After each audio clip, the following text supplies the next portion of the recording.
tardes para todos. Esto va a ser como girando así para poderlos mirar a todos como en pasarela. Qué alegría que están aquí con nosotros, qué alegría que pudimos hacer este evento, esta actividad con la Universidad de AFIT. Y bueno, un placer muy grande encontrarnos todos juntos. Tenemos una agenda muy clara, la conferencia que ustedes, que les anunciamos, y después de la intervención de nuestro expositor, que ahorita se los presento, habrá una sesión de preguntas.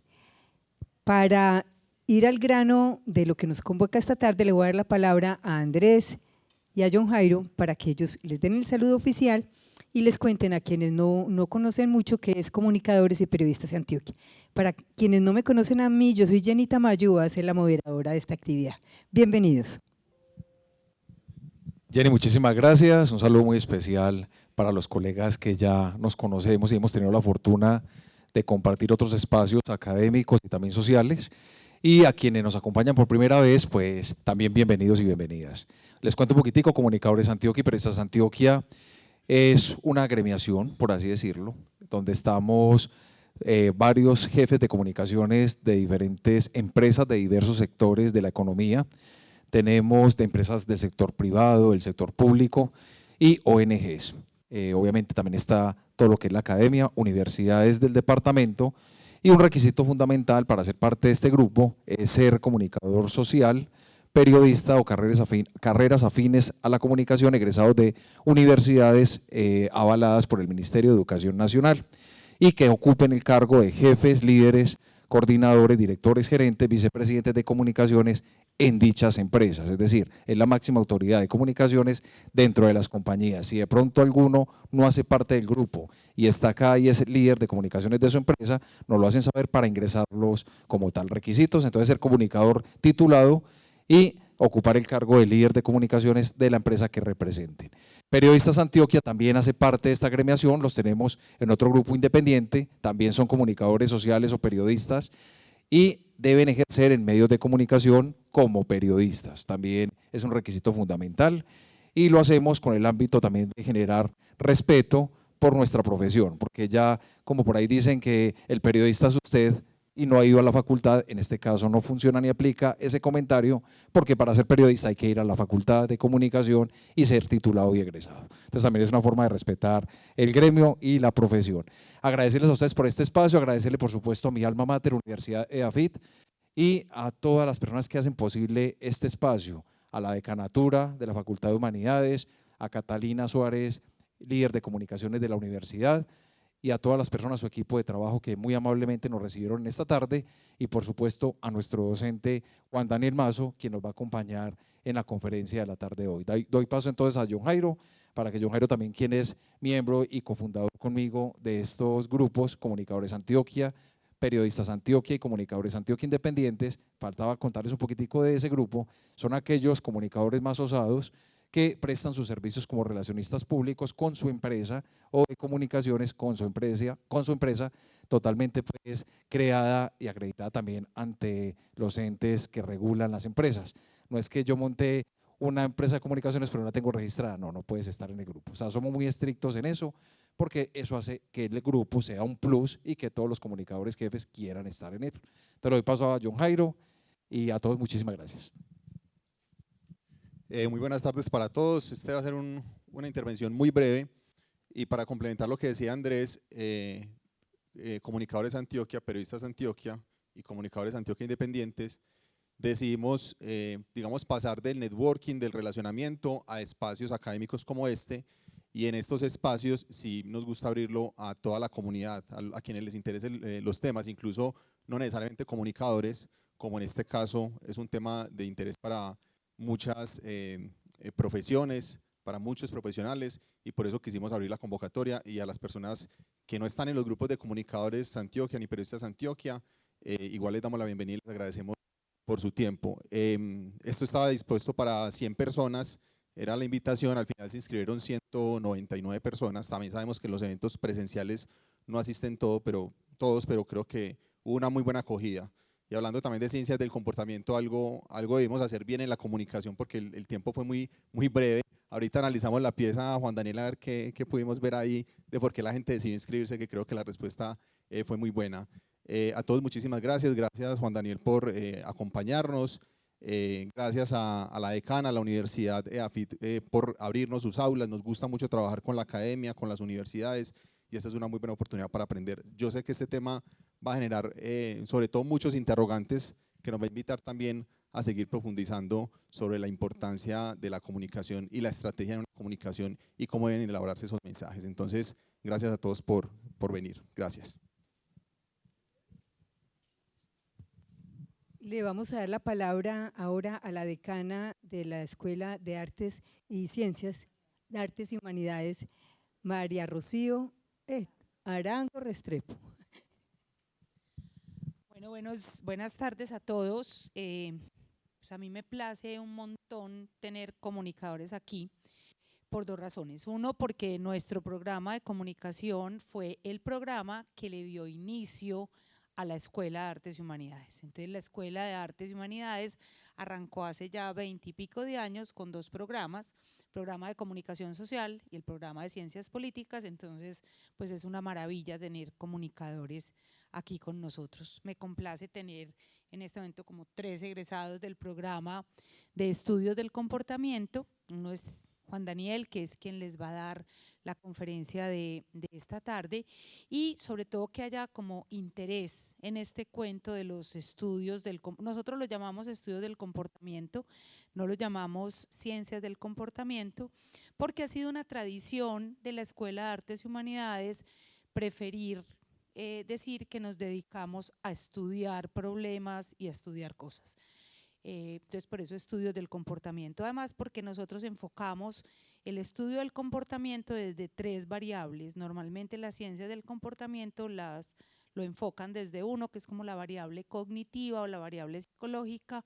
Nosotros además de esto le ponemos 2 ingredientes adicionales que son como de nuestra entraña, que son los estudios institucionales, todo lo que tiene que ver como con las organizaciones y las relaciones entre distintas organizaciones, y un componente que para nosotros es muy importante, para ustedes también, que es el de las teorías del lenguaje y sobre todo el de las teorías de la argumentación, porque pues todos nosotros sabemos que lo que hacemos lo hacemos con palabras, y que si queremos que alguien transforme el comportamiento, y a riesgo de simplificar las cosas, la comunicación estratégica no es otra cosa distinta que querer que alguien haga lo que uno quiere que haga.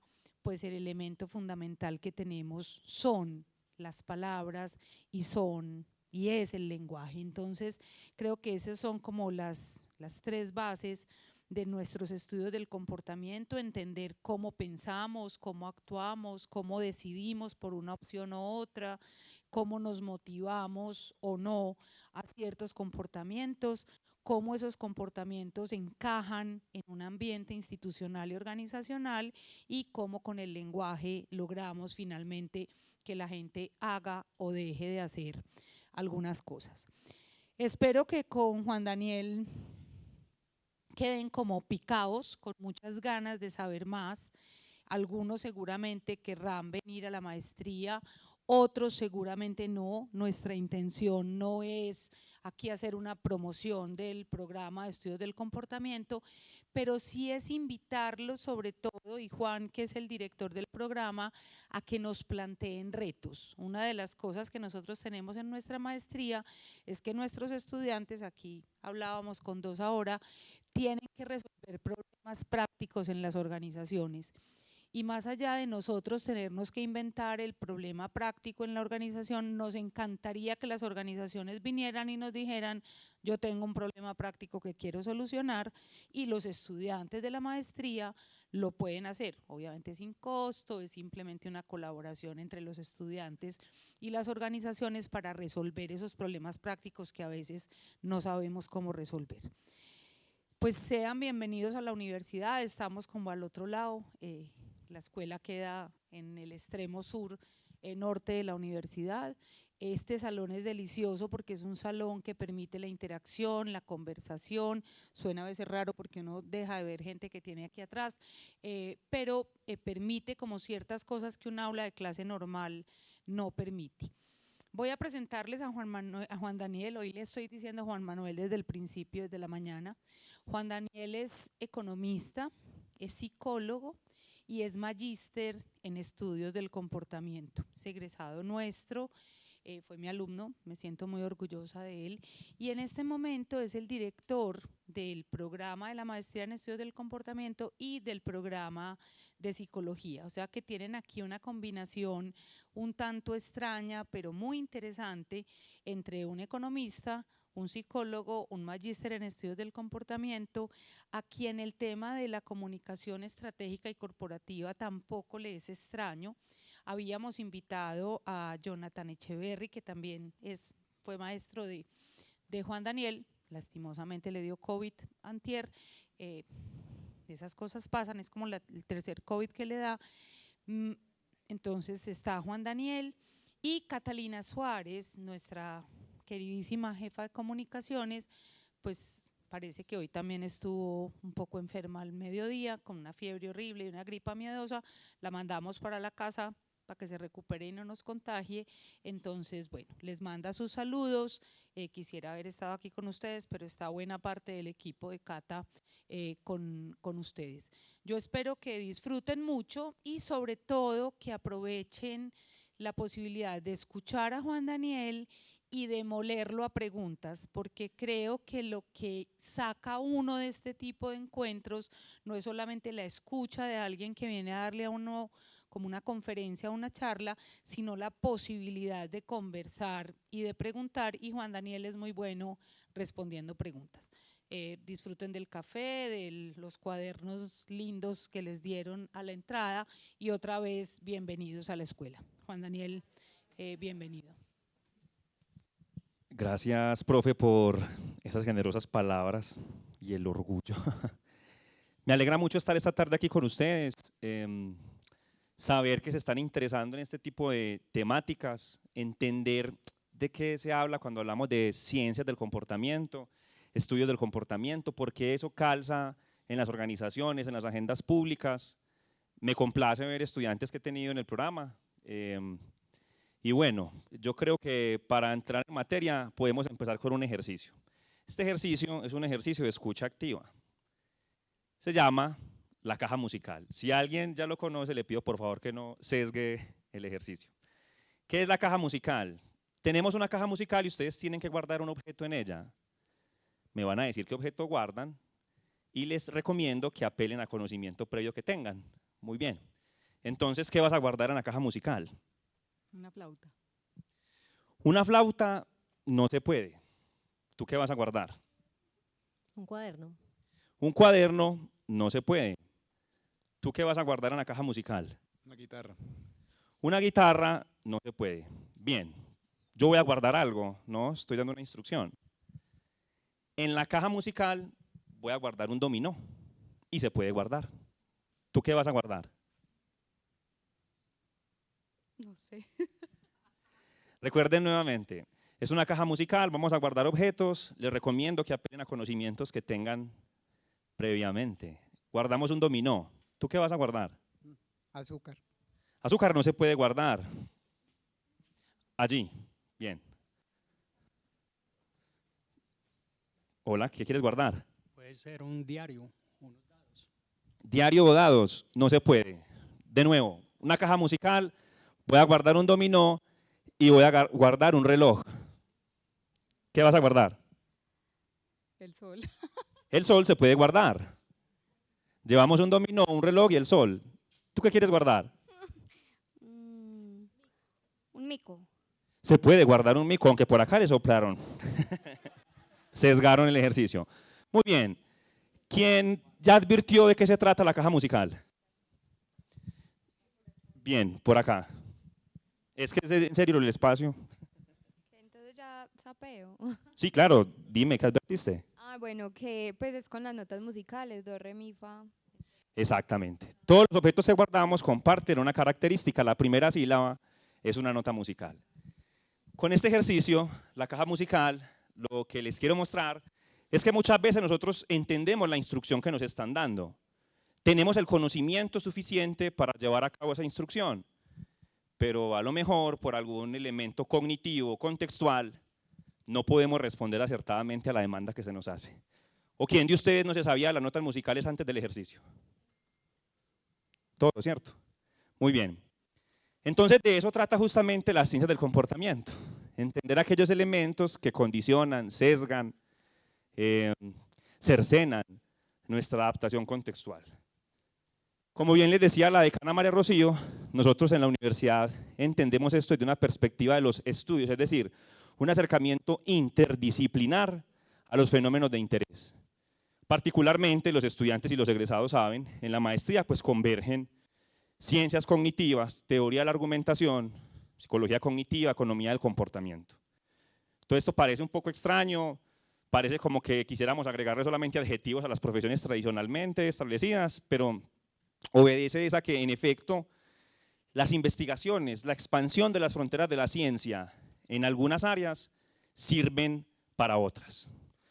Y entonces por eso hablamos actualmente de medicina comportamental, hablamos de economía del comportamiento nuevamente, pero no las entendemos en un vacío teórico, no se pueden entender en un vacío teórico.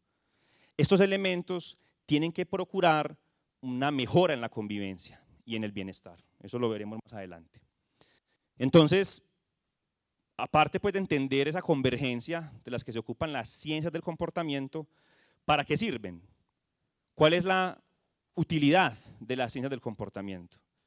Pues la literatura especializada ha demostrado que hay una caja negra, los estudiantes de la maestría y los egresados saben que esa caja negra se habla particularmente cuando hablamos de condicionamiento, a la que no podemos acceder completamente para entender cómo un estímulo logra una respuesta en una conducta. Eso es lo que denominamos también el abismo. Entonces, para procurar acercar ese asunto de estímulos, respuestas, tiene que haber una pregunta subyacente para cualquier persona que quiera, digamos, entrar a esa dimensión persuasiva del cambio comportamental. Y es, ¿vamos a cambiar comportamientos a nivel individual o a nivel colectivo? Si ustedes advierten la naturaleza de la profesión que tienen, generalmente se apela a cambios colectivos, pero no es el único foco de la teoría de la argumentación y del lenguaje pues para apostar a estos elementos que estamos viendo en la diapositiva, juicios, preferencias, decisiones. Y eso es así porque las ciencias del comportamiento sirven de puentes entre esa manera en que la gente percibe las cosas, el estímulo que recibe, el contexto, cómo trae información que ya tenía a esa respuesta conductual. Muy bien. Y entonces, para eso se habla de que las intervenciones de cambio comportamental tienen que estar basadas en la evidencia, tienen que tener una aplicación práctica, muy probablemente esa aplicación práctica permita que lleguen a grandes niveles de política pública inclusive, y que tiene que haber además una evaluación muy robusta de lo que se diseña. Los autores más importantes de ciencias del comportamiento son dos premios Nobel de economía. Uno es Daniel Kahneman, él era, ya falleció hace poco, él era psicólogo, pero se ganó el premio Nobel de economía por esta aproximación que logró entre los fenómenos comportamentales y la explicación de los asuntos económicos. Él demostró que no solamente la racionalidad influye en las decisiones que tomamos. Si así fuese, pues no seríamos organismos inscritos en el contexto, sino que seríamos meras máquinas lógicas, ¿no? Y pues ese tipo de explicaciones también sirven para entender por qué algunos elementos privilegiados en una campaña publicitaria, digamos, sirven más que otros, por qué ciertos colores llaman más la atención que otros, por qué el diseño de los espacios impacta en la forma en que la gente se comporta. Entonces Daniel Kahneman propone que nosotros nos comportamos de acuerdo a dos sistemas. Un sistema racional, que es con el que apelamos a calcular beneficios, ¿no? Gastos que tenemos en algún en algún elemento que vayamos a contemplar para adquirir o para ejecutar un comportamiento, y el otro es más instintivo. Entonces, un sistema es el racional y el otro es el instintivo. Si yo les preguntara a ustedes cuál creen que tiene más peso en nuestra vida diaria, ¿qué me dirían? El instintivo, exactamente. Hay otro escritor y divulgador de ciencias del comportamiento que es Jonathan Haidt, que habla de que somos como un jinete en un elefante. Entonces el jinete procura mover ese elefante que es pesado, que se mueve de manera lenta, pero no lo logra. Me gusta más la metáfora para explicar esto de los sistemas de Mauricio García Villegas. Mauricio García Villegas es colombiano, es autor de un libro que se llama El país de las emociones tristes, sobre Colombia. Y él dice, el sistema 1 y el sistema 2, más que un jinete o un elefante, es como un canoero en unos rápidos. Un canoero en una corriente muy, muy vertiginosa. Imagínense uno estando en una canoa, procurando controlarla, sabiendo que la corriente pues, es más probable que se lo lleve a uno, ¿sí? Bien, y todos estos elementos, ¿para qué? Para procurar una apropiación comportamental en los contextos de incidencia. Entonces, estamos determinados biológicamente por dos sistemas de procesamiento de la información y esa comprensión de estos elementos puede permitir una escalabilidad muy, muy interesante. Como les decía, estas intervenciones tienen que hacerse basadas en la evidencia. Actualmente a nivel mundial estamos muy inquietos con este paper, este artículo científico, este artículo especializado, donde proponen un marco ontológico para organizar y describir comportamientos. Si yo te preguntara a vos qué es un comportamiento, ¿qué me dirías? Una respuesta a un estímulo. ¿Solamente? No. Bien, ¿qué más podría tener?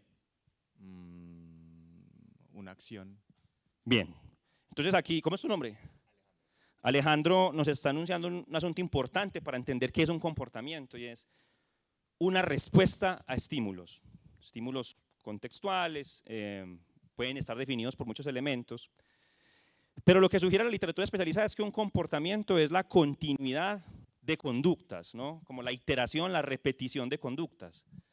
Entonces, digamos, una conducta, yo levanto el vaso, ¿no? Eso es una conducta, es un estímulo, pero el comportamiento en sí es ¿para qué tomo yo el vaso?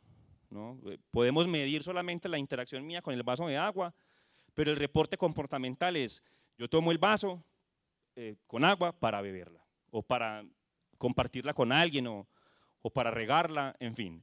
Esa explicación del por qué, del para qué, es donde median las ciencias del comportamiento. No nos quedamos solamente en la conducta observable, en el registro conductual, sino que tratamos de entender con ese registro conductual qué pasó, qué pasa, qué pasaría, porque también nos interesa, por supuesto, anticipar comportamientos. Eso es un elemento que luego veremos. Entonces, con este paper, insisto, nos tienen patinando a todos, se habla de una categorización de comportamientos muy amplia. Pues estos autores que son supremamente importantes, supremamente citados, dicen que puede haber cerca de 177 comportamientos. ¿Cómo les parece? Fácil de mapearlos, ¿cierto? Y sobre todo intervenirlos, ¿no? Una de las autoras principales de este paper es Susan Michie. Susan Michie es quien diseñó la rueda del cambio comportamental. Saben los estudiantes y los egresados de la maestría que es un paradigma sumamente crucial para intervenciones comportamentales. Nuestra profesora María Antonia Lemos del programa estuvo hace por ahí unas 3 semanas con Susan Michie en Montreal. Y bueno, escalando estas preocupaciones que tenemos nosotros, pues que eso de 177 comportamientos, ¿cómo lo vamos a, en efecto, pues, describir y organizar? Entonces, más allá de estos elementos que les estoy enunciando, hay, digamos, unas categorías importantísimas que queremos compartirles para que ustedes entiendan cuando les hablen de eso a qué se refieren. Entonces, una de ellas es la economía del comportamiento. Entender que no solamente los incentivos, las decisiones racionales guían nuestras conductas, luego nuestro comportamiento, sino que hay unos elementos contextuales muy importantes. Entonces, el segundo autor importantísimo en esta área, que es otro premio Nobel de Economía, Richard Thaler, propone el concepto de nudges, o empujones en español, empujoncitos. Bueno, en realidad una traducción quizás más próxima sea como un costillazo, ¿no? Cuando le pican a uno las costillas así con el codo, anda, las mamás y los papás andan para allá, algo así. Sí, algo así. Pero bueno, por supuesto que decir costillazo o codazo no parece como muy serio por parte de los divulgadores científicos, entonces quedamos en que se llaman nudges, ¿no? Y que consisten en, pues en efecto, avisar, recordar o amonestar respecto a un comportamiento, ¿no? Si piensen en las abuelas, las mamás, cuando procuraban pues que uno amoldara su conducta, ¿sí? ¿Y cuál es la pregunta subyacente en nudges? Vamos a incentivar, encaminar o estimular comportamientos. Entonces Richard Thaler propone esto tiene un rigor estadístico que, mejor dicho, cada cierto tiempo se vuelve muy popular la crítica al nudge, pero meterle el diente pues a una teoría que se ganó el Premio Nobel de Economía es difícil en realidad. No digo pues que no vaya a pasar, que se cambie ese paradigma, pero es complejo. Porque cuando uno lee sobre todo los papers, no tanto el libro de él, un pequeño empujón, no tanto el libro, sino los papers de él, se da cuenta que es un rigor abismal. Entonces, bueno, una crítica muy recurrente es, ¿y a son de qué? ¿Nombrado por quién? ¿Con qué potestad? ¿Con qué criterio ético? Usted está diseñando las cosas para mejorar el contexto, para hacer mejor la vida de las personas. Uno dice, bueno, si es el gobierno, pues es lo que se espera, ¿sí? Si es una organización, ¿qué es lo que quiere propiciar? Entonces, cuando hablamos de nudges, estamos hablando de arquitectura de las decisiones. ¿Cuál es la arquitectura de la decisión? ¿Qué es lo que queremos que en efecto la persona haga en ese contexto que estamos interviniendo? Porque, como aparece en este maravilloso libro, esta maravillosa novela de David Foster Wallace, La broma infinita, están dos peces nadando uno junto al otro cuando se topan con un pez más viejo nadando en sentido contrario, quien lo saluda y dice, buen día muchachos, ¿cómo está el agua? Los dos peces siguen nadando hasta que después de un tiempo uno voltea hacia el otro y pregunta, ¿qué demonios es el agua? Estamos imbricados en unos contextos que no sabemos por qué están diseñados de la forma en que están diseñados. ¿Por qué las corporaciones tienen las instancias que tienen, los procesos que tienen? En las empresas es muy recurrente medir clima, apelar a conceptos como valores, cultura, organizacional, pero la ciencia del comportamiento nos invita a preguntarnos, eso está muy bien, es nuestro ADN, es lo que nos identifica, pero ¿por qué ha sido así? ¿Y cómo podríamos mejorar estos elementos que aparecen recurrentemente, por ejemplo, en las encuestas de clima? Es decir, no seamos como estos peces, tenemos que saber dónde estamos nadando. Y entonces, dentro de estas críticas aparece alguien como a zanjar la cuestión, se llama Cass Sunstein, él es abogado, trabajó estrechamente con el gobierno de Barack Obama, Thaler también, y él sugiere, aquí la cuestión es que hay un hecho central de la vida, y es que normalmente tenemos tan asumidas partes esenciales del contexto social que no las advertimos, no las nombramos y son invisibles. Un buen científico del comportamiento, yo agregaría también un muy buen comunicador, atiende a esta propuesta que hace Cass Sunstein. Y entonces aquí, a las críticas de los nudges y de otras herramientas también que tenemos en ciencias del comportamiento, aparecen dos inquietudes filosóficas. ¿A raíz de qué, a son de qué nosotros estamos diseñando cosas supuestamente para el bienestar de la gente? Pues hay dos preguntas filosóficas esenciales para mí. Alguien como el profesor Jonathan dirá la libertad, la ética, yo digo justicia, los estudiantes saben que yo hablo de justicia en las clases, la justicia como capacidad. Bien, ¿y por qué la justicia como capacidad? Porque de acuerdo con los tesos más tesos de la justicia en el mundo, por ejemplo Amartya Sen, otro premio Nobel, hay que determinar cuáles son las injusticias apremiantes en los contextos que estamos.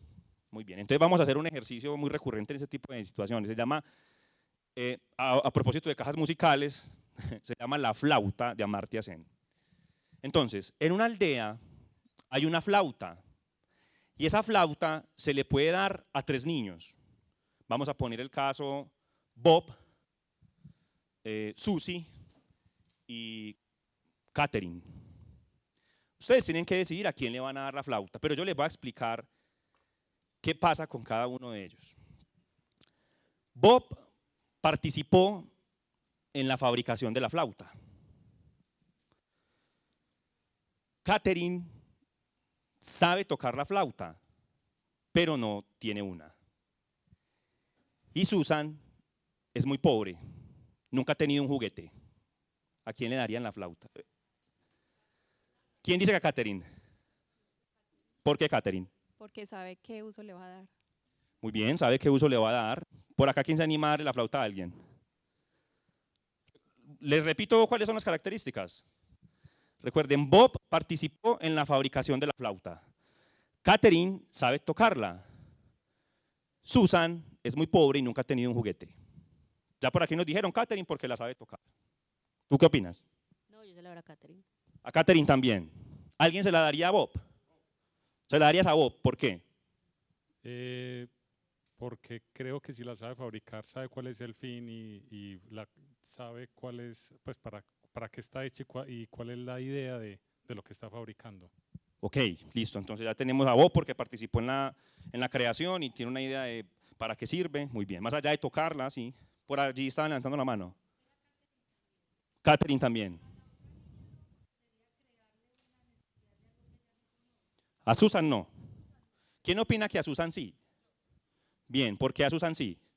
Porque tal vez nunca ha tenido la posibilidad de jugar con una flauta y por eso no sabe tocarla, pero pues al tenerla en la mano puede explorarlo y descubrirlo.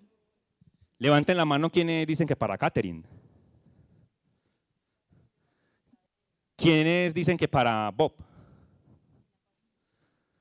¿Y quiénes dicen que para Susan?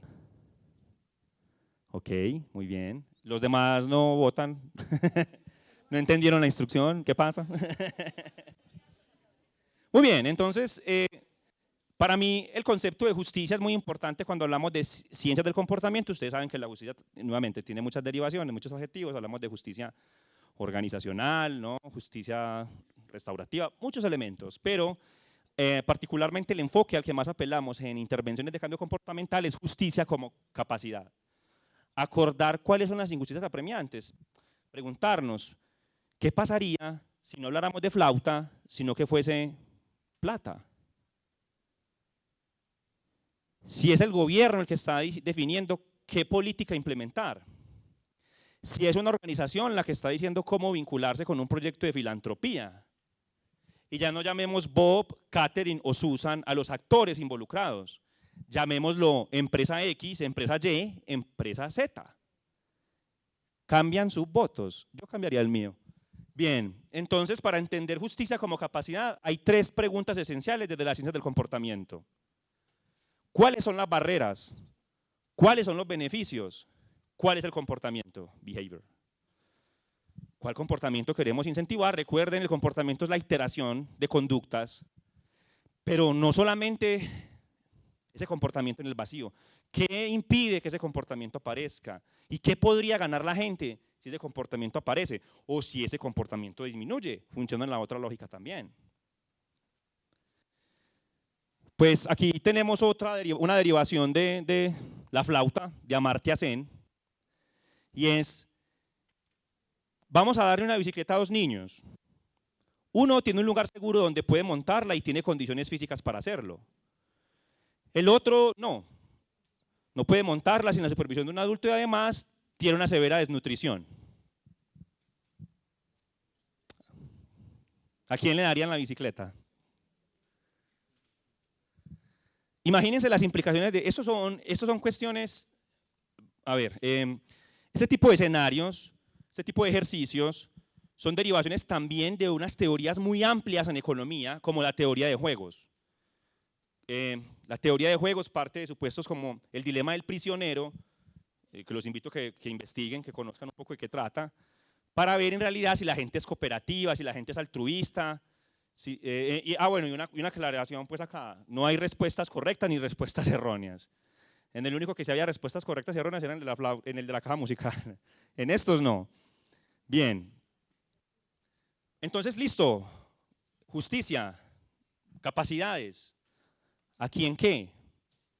Pero hay otro elemento, la libertad. Está bien que diseñemos contextos beneficiosos, pero ¿y entonces dónde queda la libertad de elección de la gente? Está muy bien que le pongan los stickers de exceso de azúcar a los pingüinos marinela, pero yo me quiero atascar de pingüinos marinela, ¿no? Pues está muy bien que le pongan restricciones no sé, a los mensajes que nos envían las empresas de comunicaciones, vamos a poner, que nos llamen a ofrecernos servicios. Está muy bien que les pongan restricciones, que no nos llamen a toda hora a ofrecernos un plan, pero ¿y entonces cómo hago yo pues que eso no suceda? Se supone que hay leyes que nos protegen para eso. O si yo quiero que me sigan llamando, porque trabajé también en un call center y sé lo difícil que es cumplir las metas. Bien, esas son preguntas. De hecho, con la Comisión Nacional de Regulaciones en la maestría vamos a procurar un trabajo de grado de la maestría sobre ese tema de la exclusión de números. Ustedes saben que eso se puede en Colombia, que uno, a propósito del ejemplo, ¿no? Que uno en Colombia puede diligenciar un formato en internet para que lo excluyan de esas llamadas y esos mensajes de texto. Por eso estamos procurando conversar con ellos. Bien, también es muy importante cuando hablamos de libertad, cuando hablamos de paternalismo libertario, no estamos diciendo que necesitamos un gobierno todopoderoso o una empresa multifuncional. No, lo que queremos es que las cosas funcionen de mejor manera, y funcionan de mejor manera porque comprenden mejor las razones subyacentes a los comportamientos humanos. Tampoco pues es que ustedes se tengan que aprender los 177 comportamientos del paper que les mostré, eso ya nos queda a nosotros en la academia, pero sí entender esos elementos. Entonces,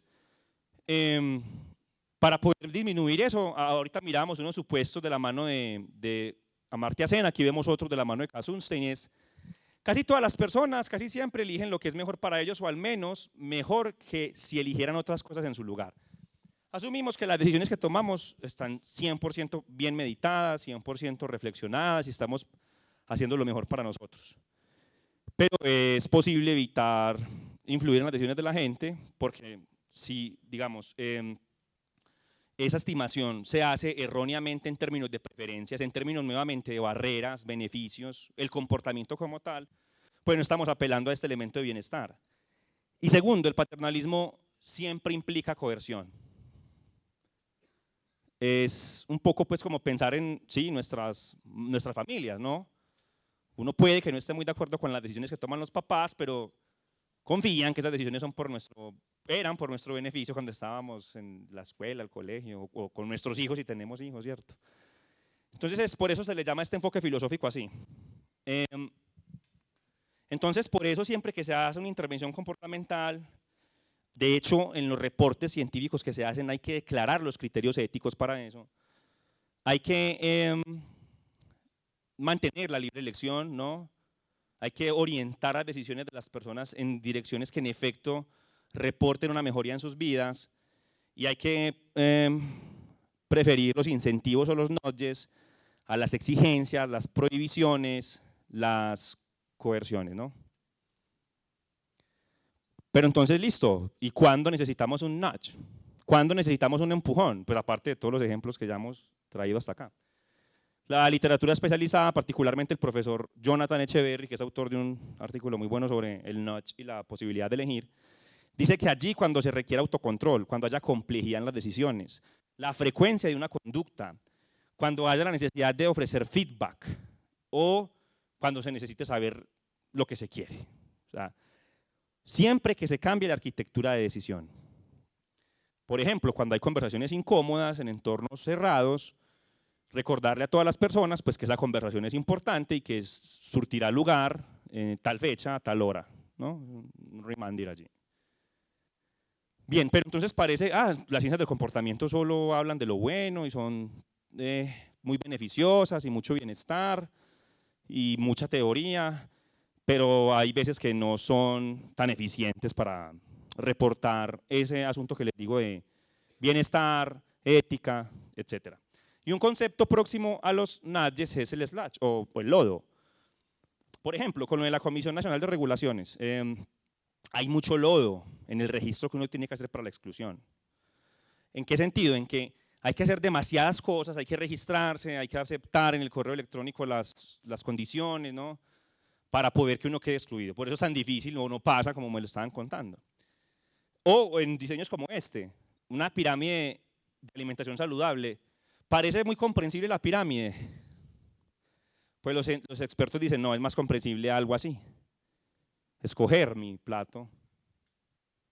En el famoso libro de Richard Thaler, Nudges, un pequeño empujón, él habla de cómo con cambiar la distancia a la cual podían ver los niños el menú de la escuela, hacía que comieran mejores cosas. Es un cambio en la arquitectura. Inclusive esos cambios pueden estar motivados por otro tipo de elementos. Yo siempre comparto esto. Preguntarnos por qué ciertos espacios están diseñados de la forma en que lo están. Centros comerciales, porque ciertos espacios de los centros comerciales son más rugosos, más incómodos al tacto que otros, o porque algunas tiendas tienen una fragancia distintiva. Cuando uno pasa sabe que está pasando por esa tienda. Todo eso está enmarcado dentro de estos elementos. Arquitectura de las decisiones. Bien, entonces ya sabemos que un nudge es un pequeño empujón, una sugerencia para lograr un comportamiento de interés. Este es un reporte, lo hemos utilizado muchas veces en las clases, porque es el único que hemos advertido en realidad.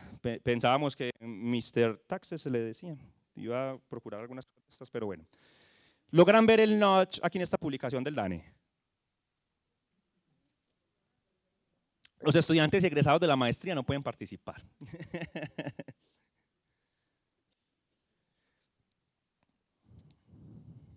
Pues allí están dando un reporte de la tasa de desempleo en el 2020. Podríamos aventurarnos, no es erróneo, decir que el hashtag empleo, ¿no?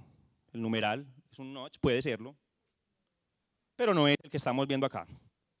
¿Quién tiene una idea? Es bien. Entonces, ¿por qué?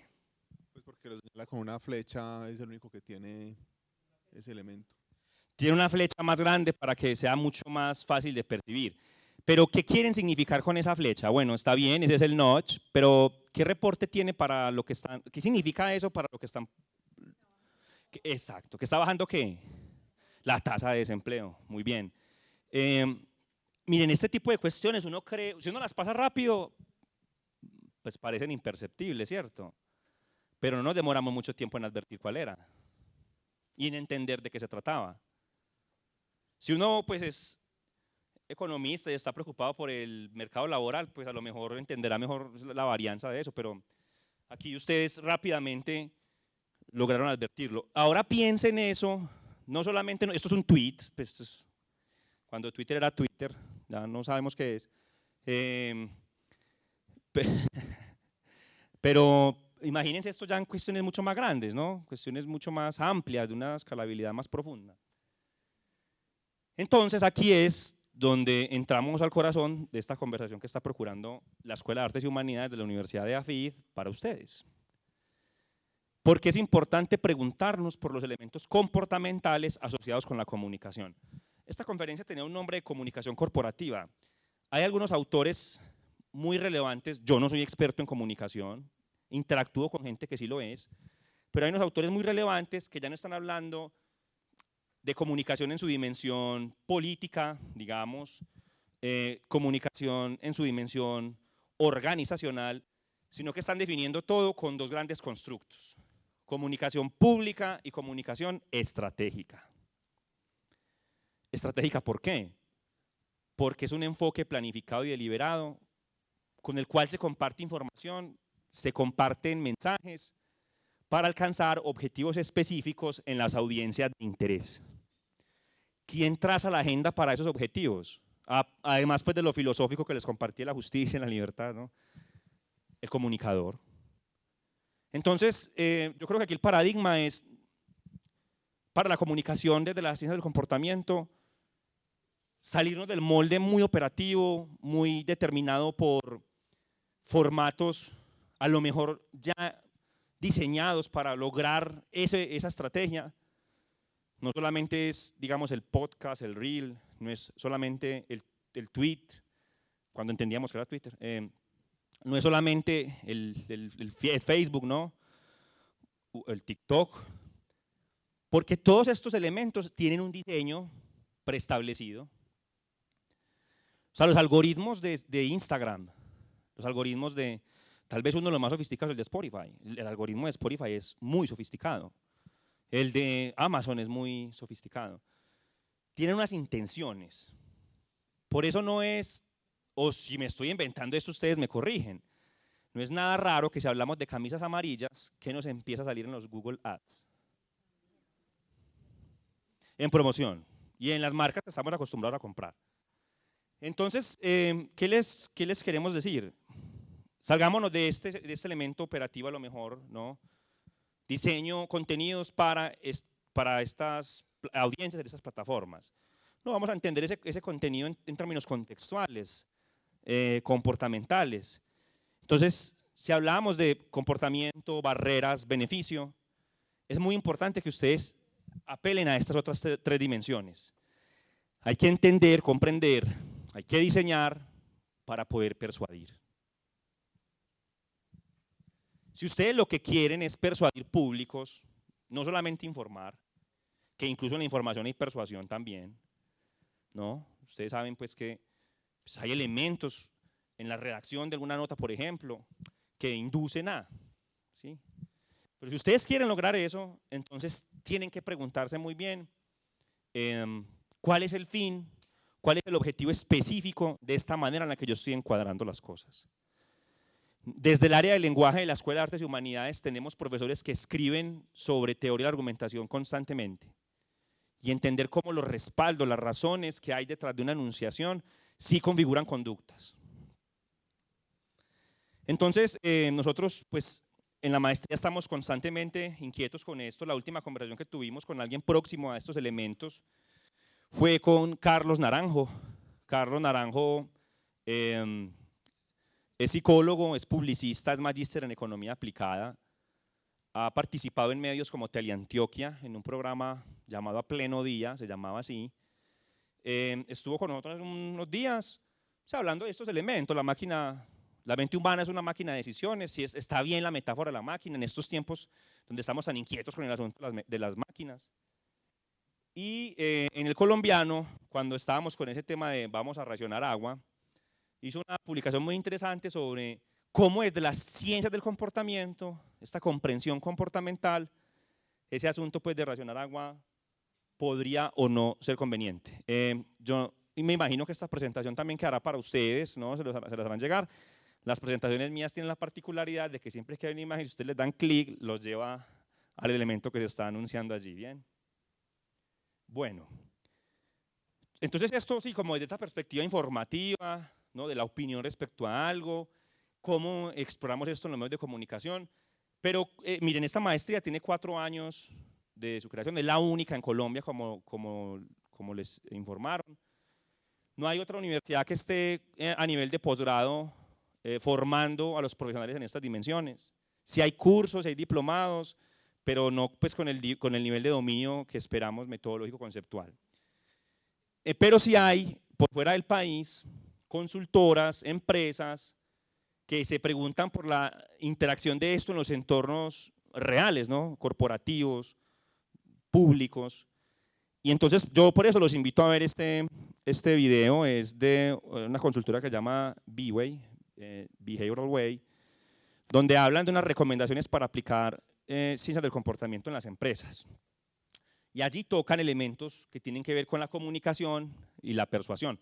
De hecho, B-Way está haciendo una cosa que a mí me parece genial. Yo ya hablé con la persona encargada, es que yo, pues, al título propio, ¿no? En nombre de la maestra en estudio del comportamiento, hablamos con la encargada, se llama María Pérez Bonatí, ella es española. ¿Y qué hacen ellos? Me parece muy genial. Por ejemplo, esos papers ininteligibles que presentan a veces con 177 comportamientos. Entonces, lo que hacen es que los traen, los desmenuzan para poderlos expandir y comunicar en públicos más amplios. Lo hacen en LinkedIn, en YouTube, lo hacen en su propia página web. Y hace poco, yo tengo un bebé de 11 meses, hace poco leí uno muy chévere sobre cuál es una edad conveniente para que los bebés empiecen a interactuar con pantallas, con aplicaciones. Ellos cogieron un paper que se publicó este año, entendiendo ese metaanálisis y diciendo, vea, a lo mejor por acá, por allá y por acá.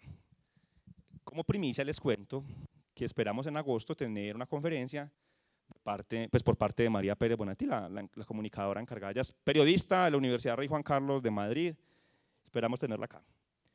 Bien, entonces allí, con este elemento, hablamos de grandes medios, hablamos de algoritmos, ¿no? Hablamos de Spotify, ¿no?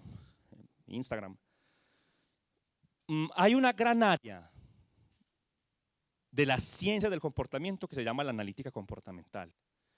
Y a lo que apela es a integrar inteligencia artificial y ciencia de los datos en este tipo de fenómenos. Ustedes saben que cada vez que damos un clic en alguna página web, estamos registrando una predilección. Estamos diciendo esto me gusta. Estamos diciendo esto me interesa. Si además le damos me gusta, si además lo comentamos y si además lo compartimos, está ya registrada la predilección. Entonces, en EAFID, a nivel global también hay muchas, pero en EAFID estamos instalando las capacidades para poder llevar a cabo esos análisis comportamentales en relación con los entornos digitales. ¿Por qué? Porque un dato es una preferencia, pero un dato, por ejemplo, entendido desde la teoría de la personalidad, es prácticamente quién sos vos. ¿Sí? Quienes están familiarizados con este escándalo de Cambridge Analytica, cómo ellos utilizaron data points para posicionar campañas políticas, saben que eso no es, pues esto no es ciencia ficción. Esto no es Black Mirror, esto no es, la que cancelaron, Westworld, no, esto es la vida real, estamos en esto. Y hay gente que contratan estas empresas para propiciar esto y posicionar mejor sus campañas, sus productos. Entonces, por ejemplo, el Tecnológico de Massachusetts tiene ¿cómo podríamos denominarlo? Un centro de incidencia, un think tank de auditorías algorítmicas, ¿no? De analítica comportamental, se llama Human Dynamics. También tienen una data de la desigualdad y básicamente ellos lo que pretenden es entender el comportamiento para ver cómo emergen los patrones comportamentales y ayudar a tomar decisiones a quienes diseñan contextos, bien sea líderes políticos, ¿no? De una ciudad, de un país, o bien sea gerentes o presidentes de una organización, de una empresa.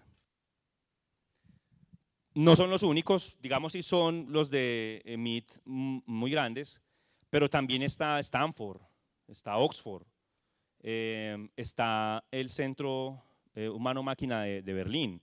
El profesor Jonathan ha estado como visitante allá en ese centro. Está el Instituto Alan Turing, bueno, que quienes sean pues apasionados de la informática saben la importancia que tiene Alan Turing en estos elementos. Básicamente estas instituciones quieren entender estos elementos de ética, comportamiento, estadística, programación, porque un programador privilegia algunos elementos en el diseño de experiencia de usuario sobre otros. ¿Qué está detrás? ¿No? Una cosa es el front de la programación, otra cosa es lo que está detrás, ¿sí?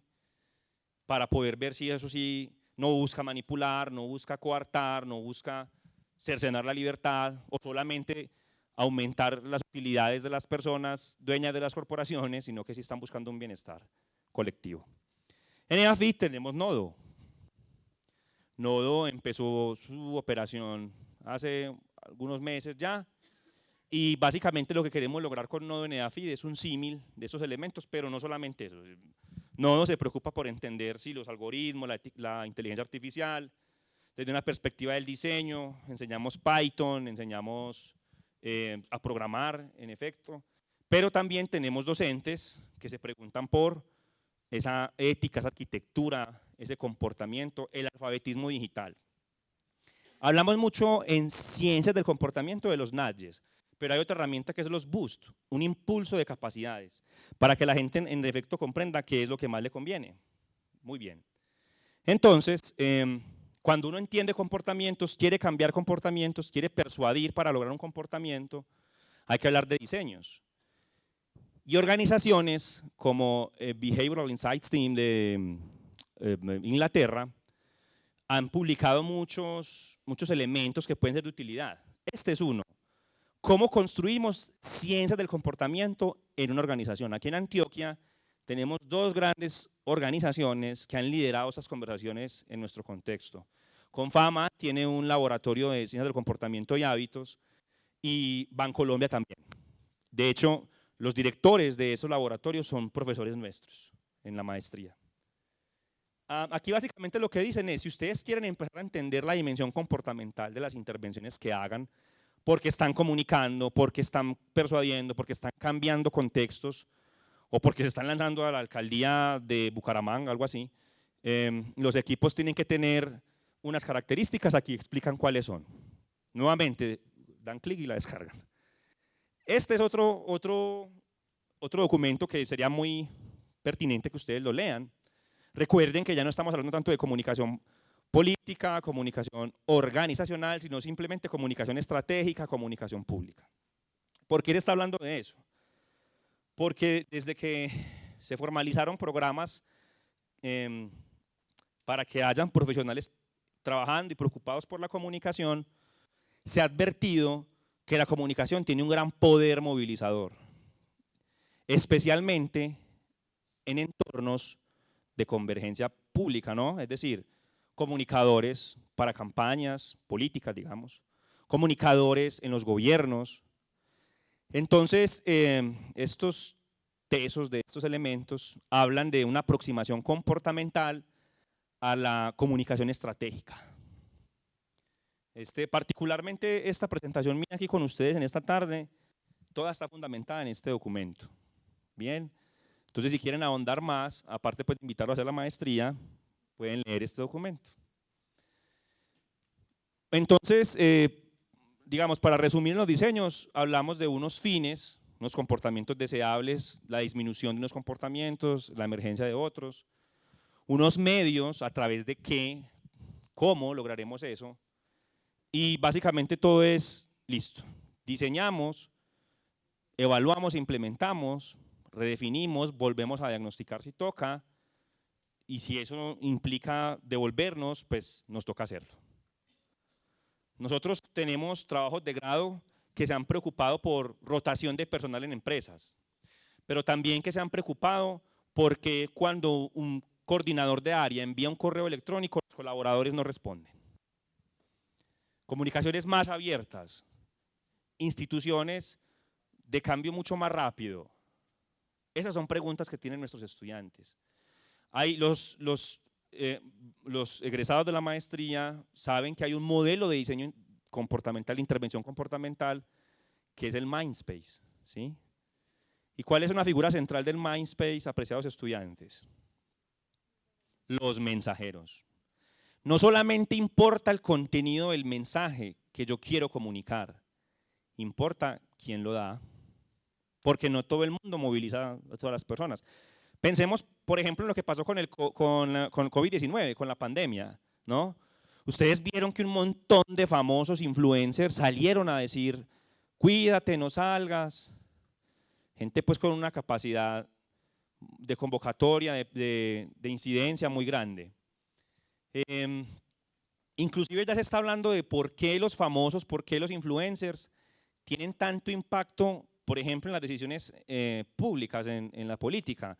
Porque a candidatos presidenciales les daba por invitar a Jefferson Cosio a hacer su fórmula vicepresidencial. Pero eso pasó, o sea, ustedes saben que eso pasó o no. Entonces la pregunta es, ¿a raíz de qué? Bien. Entonces, algunas herramientas que les queremos proponer es que para cambiar estos elementos hay que deliberar, nos tenemos que sentar a conversar. El ser humano no ha, pues, que es imposible que diseñe un elemento que sirva más que eso, que una conversación franca y transparente, que esté mediada por cuáles son las expectativas que tiene la gente que está hablando de estos temas que estamos proponiendo, que estamos movilizando en esta organización. Los líderes sí piensan de la forma en que están pensando los colaboradores. Hay líderes subordinados a otros líderes. Y esos líderes subordinados a otros líderes, ¿cómo están bajando los mensajes que están procurando desde la estrategia? Siempre que se habla de estrategia en organizaciones, yo tuve la fortuna de trabajar en una organización que en este departamento y en este país moviliza conversaciones con otras organizaciones, y siempre que hablábamos de estrategia, en ese rol que yo tuve como asesor empresarial que fui, pensaba en un poema de Mario Benedetti, poema trilladísimo, pero es muy bueno, me parece que sitúa muy bien la cuestión. El poema se llama Táctica y Estrategia. ¿Quién lo conoce? Yo soy pésimo declamando poesía. ¿Quién lo conoce para que lo diga? ¿Tú te lo sabes?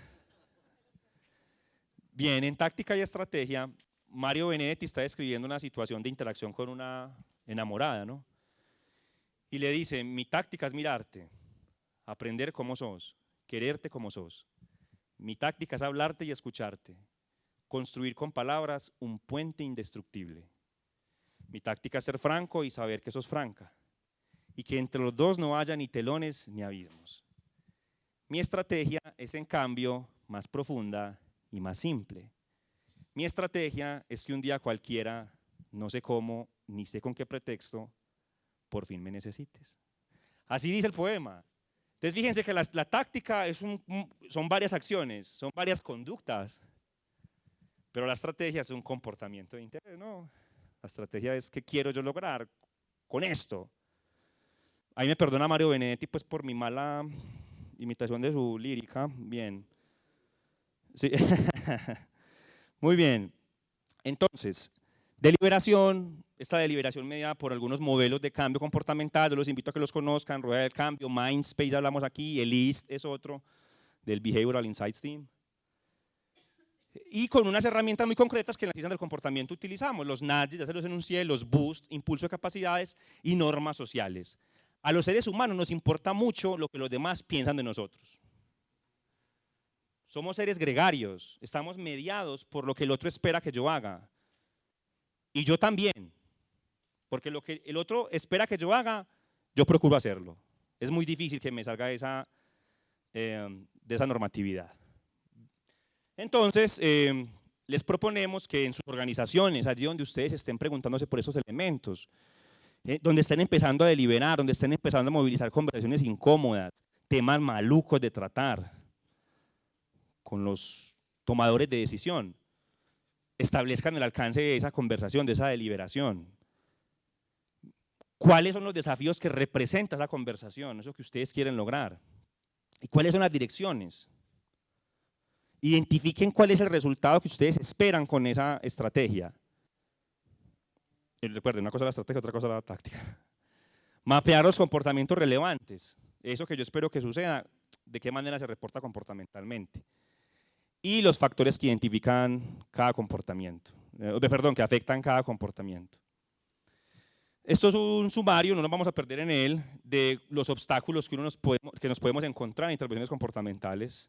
Así como los comportamientos son 177, así como las teorías, hay unos marcos de teorías de cambio comportamental que proponen 84 teorías, pues los obstáculos son muchos. Básicamente yo les digo, estos son importantes y hay que chequearlos muy bien. Allí les queda por si quieren profundizar.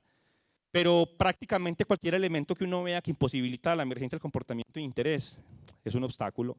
A veces ese obstáculo puede ser alguien que toma decisiones y es difícil movilizar a alguien que toma decisiones o que tiene mucho peso y mucha relevancia en la estructura del contexto donde uno está. Hay unos comportamientos deseables, es un fin. Entonces cuando uno diseña los obstáculos y las intervenciones, reporta los obstáculos, pero esos obstáculos en clave de yo qué hago para que ese obstáculo desaparezca, disminuya o a lo mejor movilice otras cuestiones. Entonces, volviendo a la primera presentación, cuando hablamos de ciencias del comportamiento, estamos hablando de lo humano. Lo humano mediado por inteligencia artificial, a lo mejor mediado por incentivos económicos, por procesos cognitivos, por persuasión, por contexto. Básicamente es que se lleven estas dos preguntas en sus agendas de trabajo. ¿Qué temas y problemas les interesan del comportamiento allí donde ustedes están?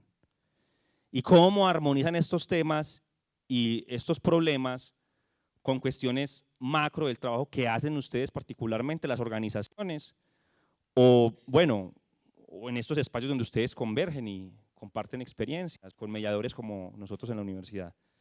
Eso era todo, muchas gracias por su atención.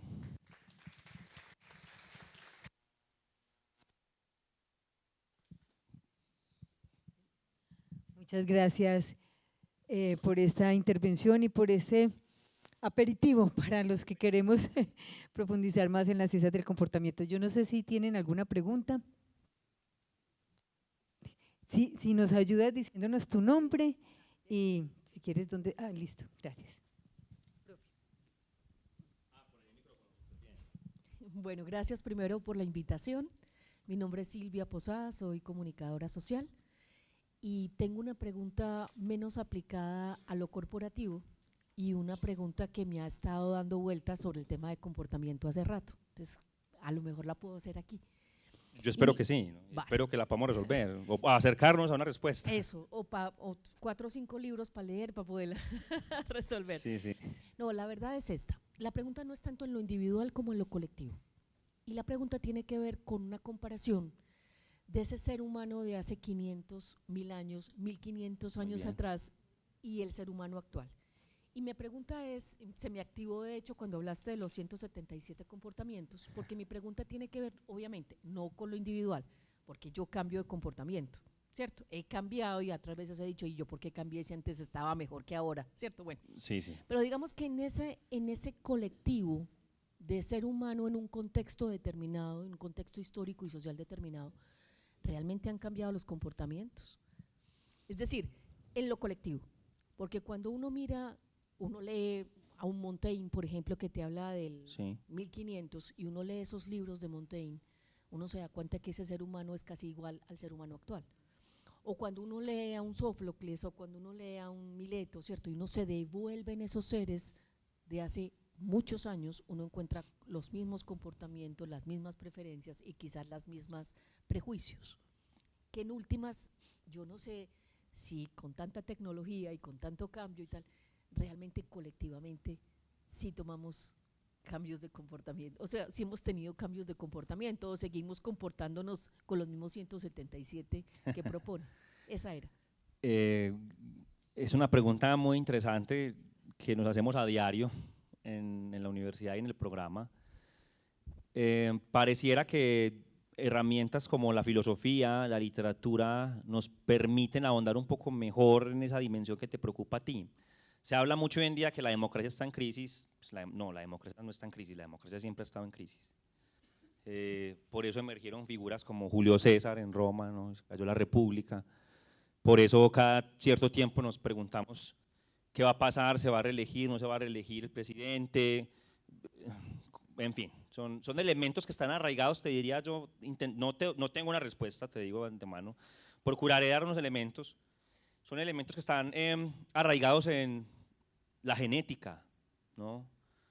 En nuestra evolución.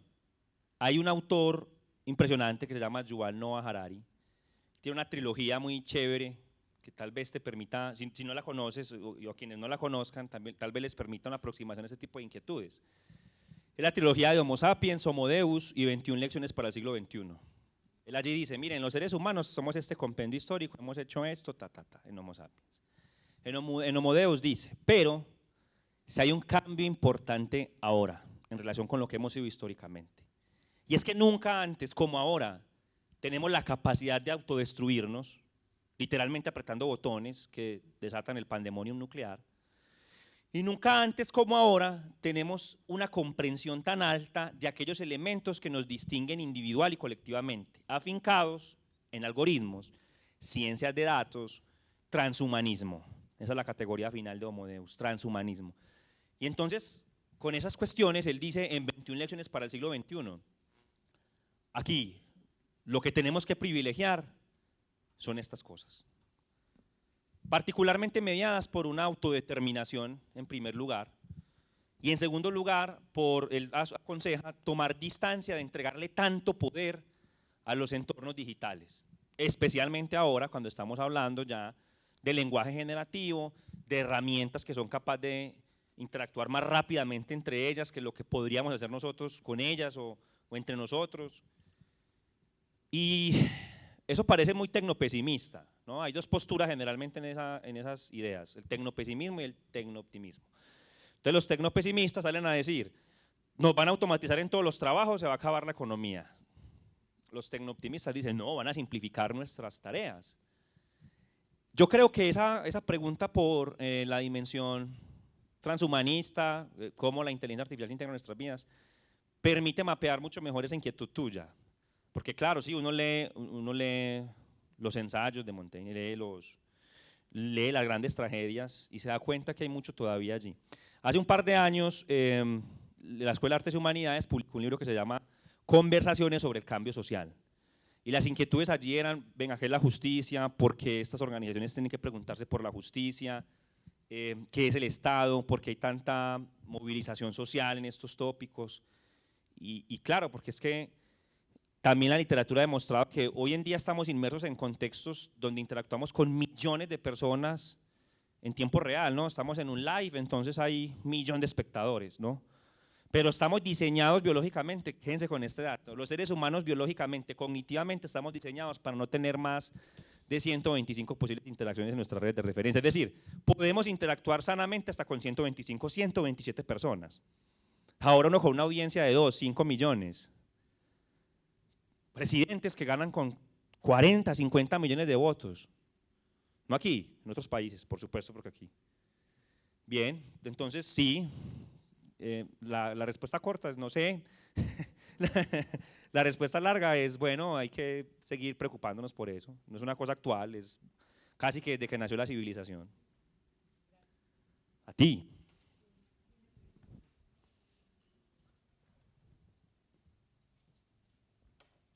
Ay, ok. A ti.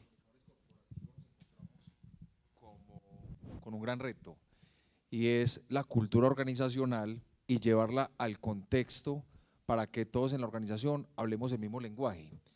Pero para lograr eso, pues yo creo que aquí me gustaría conocer más desde su experiencia como psicólogo y como magíster en la materia, cómo podríamos nosotros lograr o a través de qué estrategias que realmente la organización sí cumpla con introyectar los valores corporativos, esos sellos que nos caracterizan y en el comportamiento, y yo creo que pega muy bien la conferencia de hoy, para lograr el objetivo final de la organización, que son esas metas o esa planeación estratégica donde todos sí nos comprometamos a lograr las megas, por así decirlo, de la organización. ¿Cuál sería como esa herramienta, cuál sería esa estrategia o esos tips que usted nos recomendaría a nosotros los comunicadores corporativos para ese logro?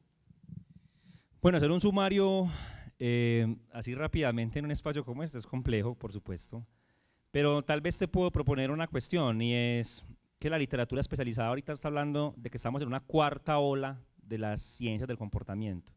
Esto que les compartía, es que estoy bregando en encontrar aquí el paper, esto que les compartía de los nudges, los boosts, será entendido como la tercera ola, ¿no? Entonces la pregunta es el contexto. Arquitectura, una mejor arquitectura para los comportamientos. La cuarta ola que proponen, esto es un paper de Cambridge, es entender cultura, la evolución de la cultura, una cultura desde una perspectiva antropológica, biológica. Yo cuando leo eso advierto que a lo mejor lo que estamos haciendo es volver estas ciencias a sus orígenes, ¿no? Entonces volver, como lo veíamos ahora, a la filosofía, a la literatura, a la sociología. Lo que pasa con la cultura es que es un constructo muy difícil de medir, es un constructo muy difícil de chequear o de garantizar que permanecerá así mucho tiempo. Uno cree, Michael Tomasello, un psicólogo muy citado, habla de que los seres humanos estamos determinados por elementos biológicos y elementos culturales. Hablamos español porque es un elemento cultural, pero hablamos porque tenemos un dispositivo biológico. Entonces, en entornos como las organizaciones, donde la cultura también está mediada por la rapidez del cambio contextual, porque entonces ya hoy hay una reforma tributaria nueva, mañana hay una reforma en otra dirección distinta, es más difícil apelar a esos elementos. ¿Qué podríamos proponer desde ciencias del comportamiento? Tiene que haber impulsos permanentes, boosting permanente, para movilizar elementos que pueden responder a demandas del medio o que son difíciles de mover solamente con cambiar arquitectura de decisión, ¿no?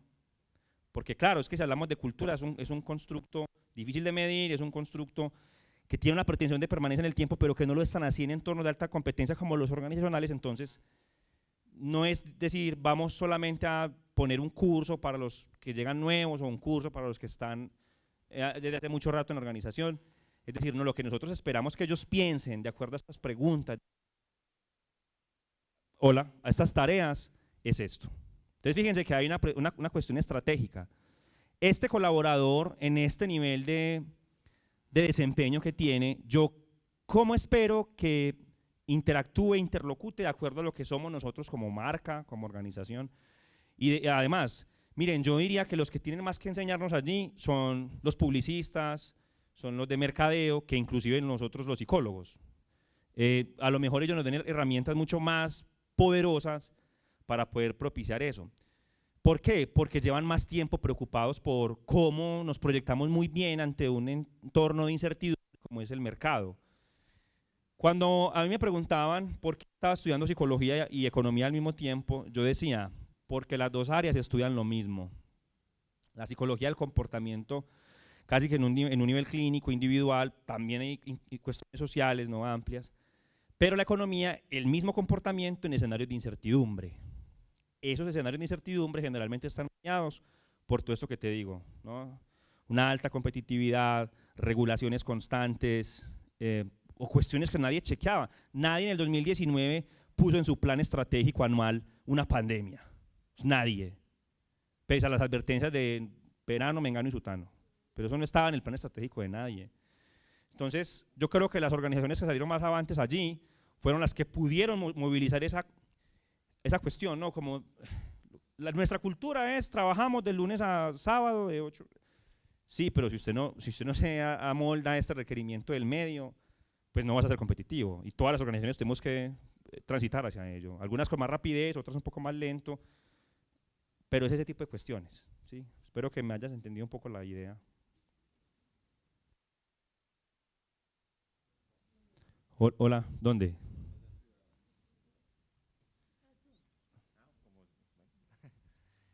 Muy buenas noches, mi nombre es Alejandro Gil Castañeda y yo tengo una duda muy puntual y creo que es un miedo que compartimos muchos o todos dentro del entorno organizacional, y es que constantemente estamos batallando contra un archienemigo muy potente que es el rumor.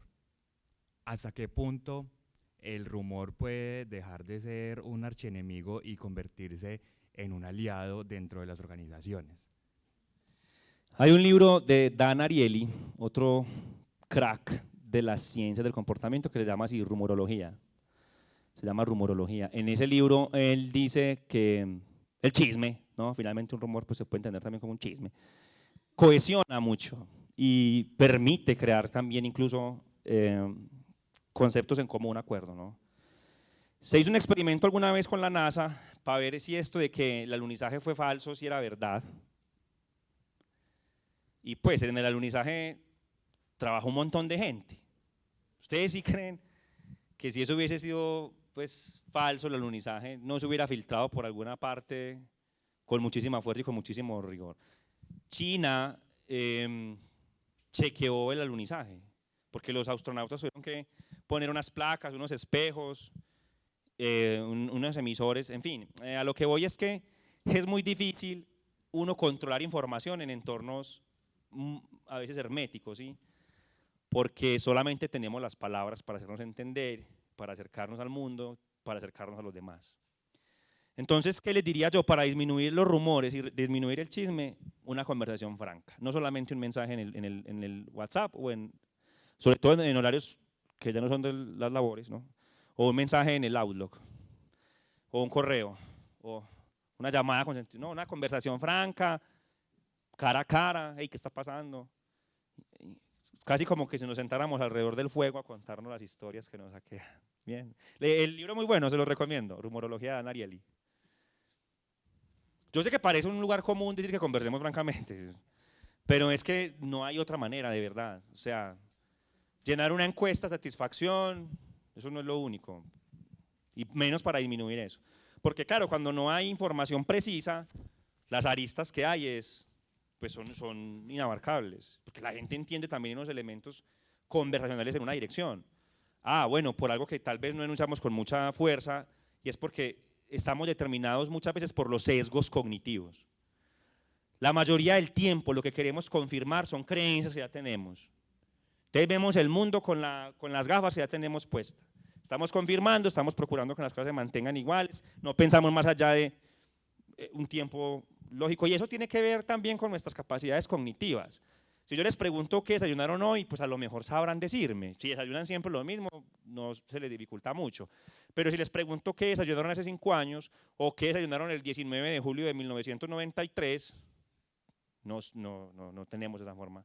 Entonces estamos condicionados por ese tipo de elementos. No solamente que el lenguaje es impreciso, sino que nuestros recursos cognitivos son limitados. Y somos perezosos mentales en realidad. Procuramos que las heurísticas de decisión, otro concepto, atajos en la forma en la que percibimos las cosas, condicionen nuestra interacción cotidiana. Bien, claro, más o menos. Sonio. Juan Daniel, tengo 2 preguntas, una un poco más larga y quizás filosófica y la otra más a partir de una curiosidad. La filosófica. Empecemos por la filosófica, por si nos da tiempo de responder la otra. Hablaste desde el tema ético, mi pregunta va más orientada al tema ético.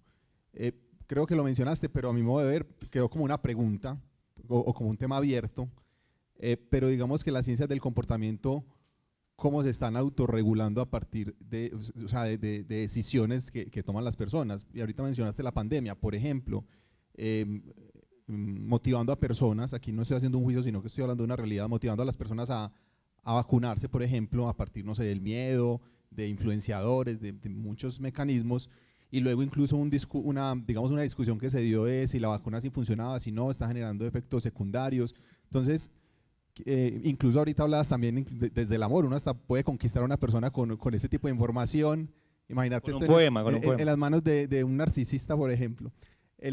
Pero para no caricaturizarlo es cómo se autorregulan o qué conversaciones o qué discusiones se están dando en las ciencias del comportamiento desde esos aspectos éticos. Y hago la segunda corta, que esa la puede responder incluso más rápido.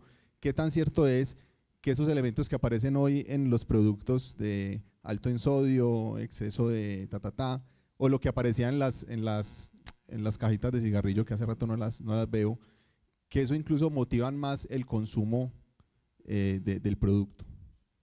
Bien, eso segundo, empecemos por la última. Eso que tú estás describiendo en tu segunda preocupación se llama en las ciencias del comportamiento el efecto boomerang, cuando uno no logra el efecto deseado, sino todo lo contrario. Entonces, ¿qué puede mejorar eso o disminuir, pues, digamos, ese boomerang?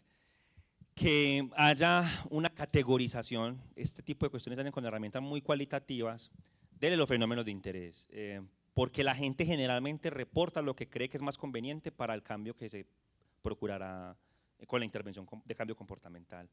Es decir, la gente muchas veces reporta autónomamente qué es lo que consideran mejor. Si yo te digo a vos, si vos en una cajetilla de cigarrillos ves un feto, pues eso te va a aterrar, a lo mejor te fumes con más rabia porque el ministro te está poniendo eso el cigarrillo, u otros elementos más. Y eso también tiene que ver un poco con la primera pregunta. ¿Qué hacemos para regularnos? Siempre que hay una intervención comportamental, por lo menos desde la perspectiva de nuestra maestría, hay un comité ético. Y hay unos criterios éticos que están afincados en lo que dice, por ejemplo, APA, ¿no?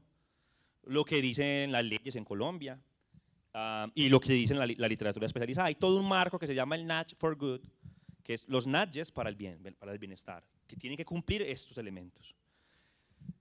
No siempre es fácil, porque la ética, por ejemplo, se diferencia de la integridad, que la integridad es una dimensión muy personal, muy individual, y la ética es una dimensión muy colectiva, muy mediada por cultura, muy mediada por tradición.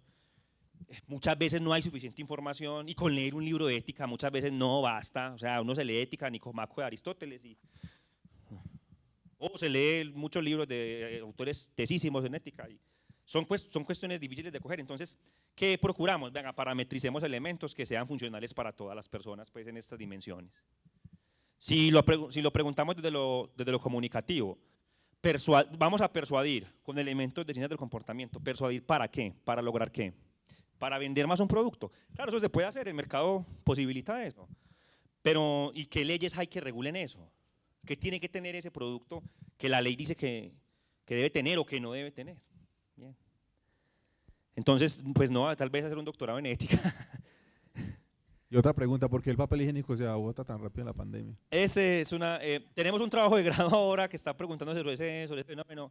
Ese fenómeno se llama el Fear of Missing Out, o miedo a perderse algo. FOMO es el acrónimo.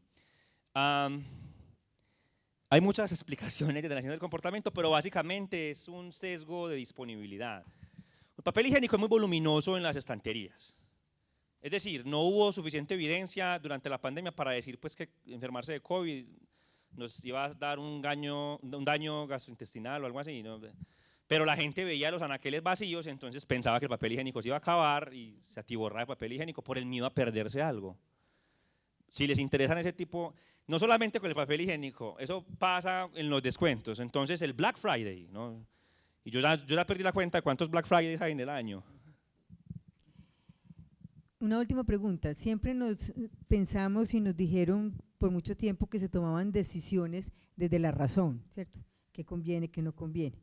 Ahorita, y a propósito del lanzamiento de Intensamente 2, que estamos en el mundo de las decisiones, uno escucha y lee que se toman decisiones desde las emociones. Entonces, en la comunicación tenemos que transmitir más emociones que ideas.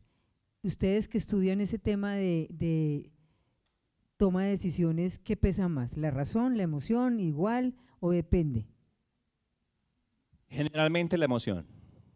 Generalmente la emoción, y su explicación incluso tiene una razón biológica. El cerebro es una estructura cortical, es decir, de capas, y la estructura más primigenia en el cerebro humano, de pronto alguien sabe de estas cuestiones, es la amígdala. La amígdala es la estructura que está más adentro en el cerebro, y es una estructura cortical cerebral que se denomina normalmente como el cerebro reptil. Son respuestas muy impulsivas, son respuestas muy instintivas, afincadas a elementos como el hambre, como el instinto de huir o luchar, ¿no? Y la corteza prefrontal dorsolateral, que es la que está aquí, en esta parte, es la que procura el control inhibitorio a esas respuestas emocionales que se originan en la amígdala. Por eso, cuando uno tiene 20 años, porque esa estructura se termina de desarrollar casi que a los 23, 25 años. Cuando uno tiene 20 años o cuando tiene 17 años, todo el mundo espera que uno sea muy claro en las decisiones que toma o que esté muy bien puesto, y es que en realidad nuestro cerebro no está. Por eso uno a esa edad es un cóctel hormonal y un cóctel de neurotransmisores, y están constantes estímulos, Entonces el concierto, entonces la película, entonces el parche, nuevamente pues ese tipo de elementos. Yo no te puedo dar un porcentaje, no te puedo decir cuántas emociones, cuál es la emoción, no, eso no existe, pero sí te puedo decir que lo que se procura es lograr ese control inhibitorio, con herramientas como las que te describo, o con una mejor alfabetización, en fin, y si uno se pregunta ya por eso, imagínate a un nivel más amplio, con grupos muy, muy grandes, pues es difícil también, o sea, no hagamos uso de herramientas que nos sirven para resolver cuestiones biológicas afincadas en nuestra biología, en nuestra genética. Es un poco la cuestión. Y sí, espero verme Intensamente 2, es buena, la 1 es buena. Bueno, La 2 es mejor, bueno. Bueno, pues Juan Daniel, muchísimas gracias de verdad por tu tiempo, por estar acá. Muchas saludos al profesor, que esperamos que se recupere pronto. Y bueno, a todos ustedes muchas gracias por su asistencia. En las redes de Comunicadores Antioquia vamos a alojar el video de esta presentación para que ustedes pues lo repasen y además lo compartan con las personas que quieran. Nuevamente muchas gracias, hasta una próxima oportunidad.